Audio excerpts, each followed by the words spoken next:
topic is water crisis. See, we know that nowadays water crisis is at its extreme.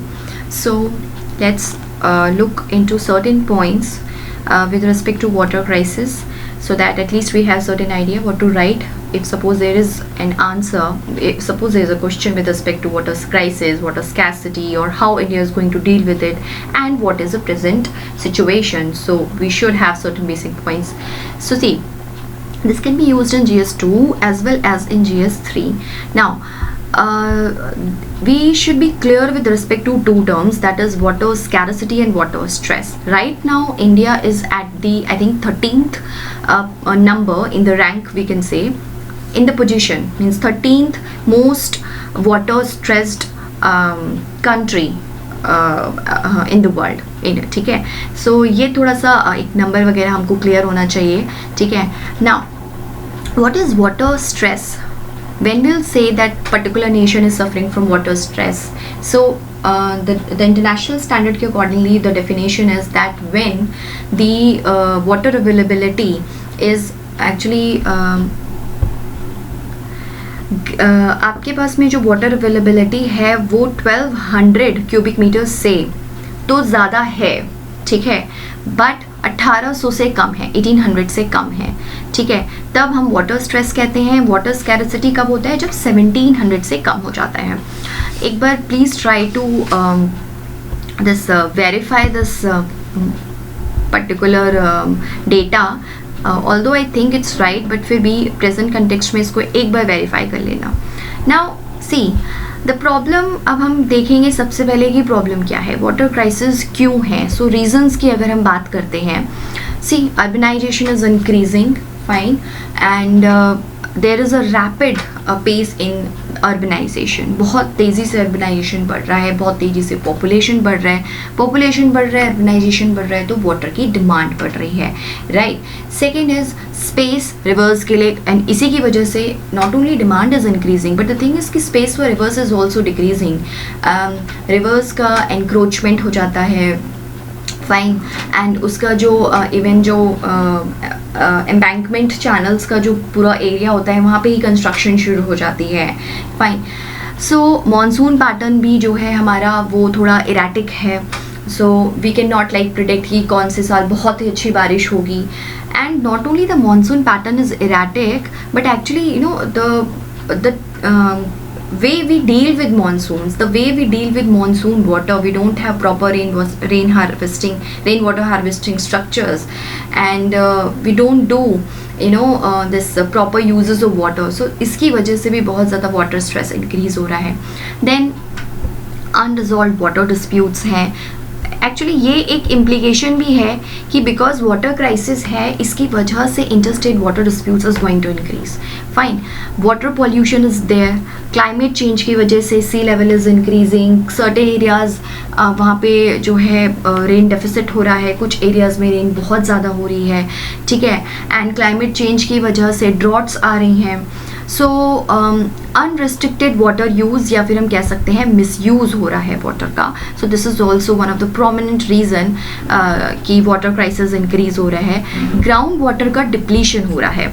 ठीक है, and apart from that what is going on, thermal plants mainly जो water deficit areas में है, ये actually जो civilian purposes के लिए water है उसका यूटिलाइजेशन कर लेते हैं, और ना सिर्फ यूटिलाइजेशन करते हैं बट उसको पॉल्यूट भी करते हैं. ठीक है, so these are certain reasons which like we can manage our answer.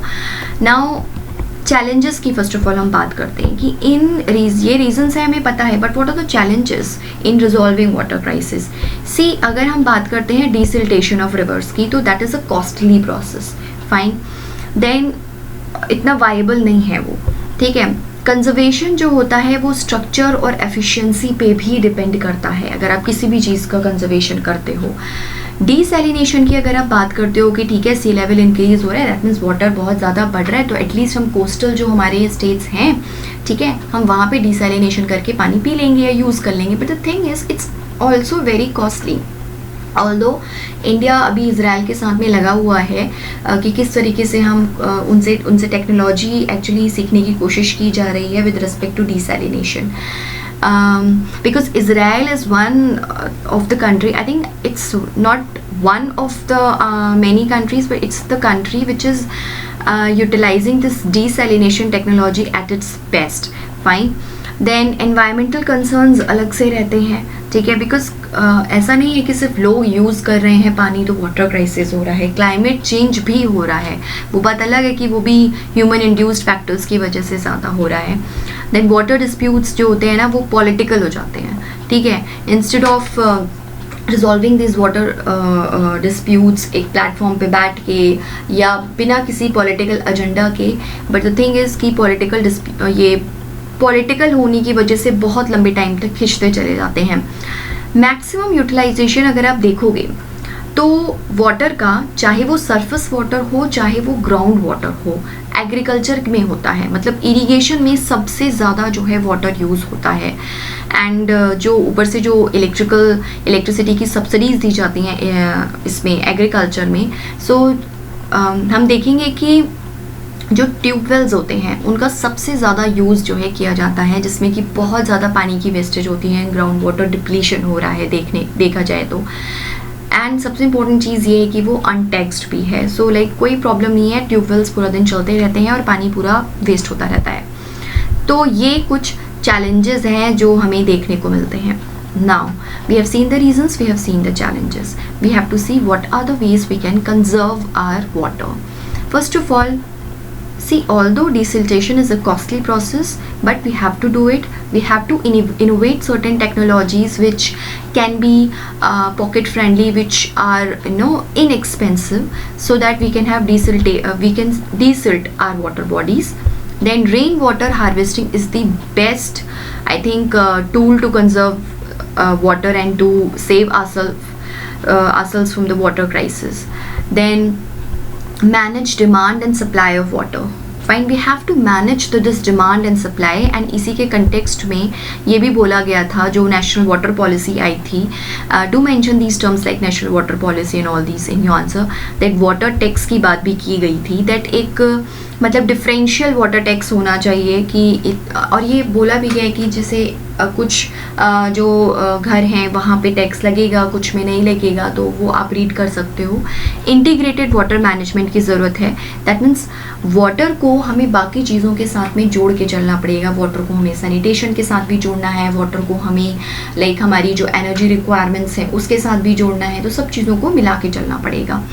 Checking water pollution is very important.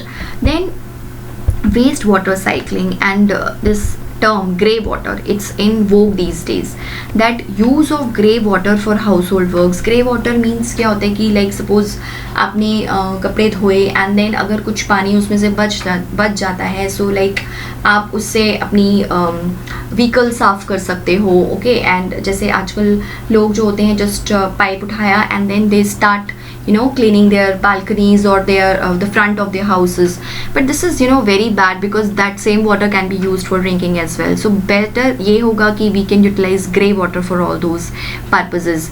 Anyways, so these are the raw points, these are the basic points which we can use in our answers, even in our essays with respect to water crisis.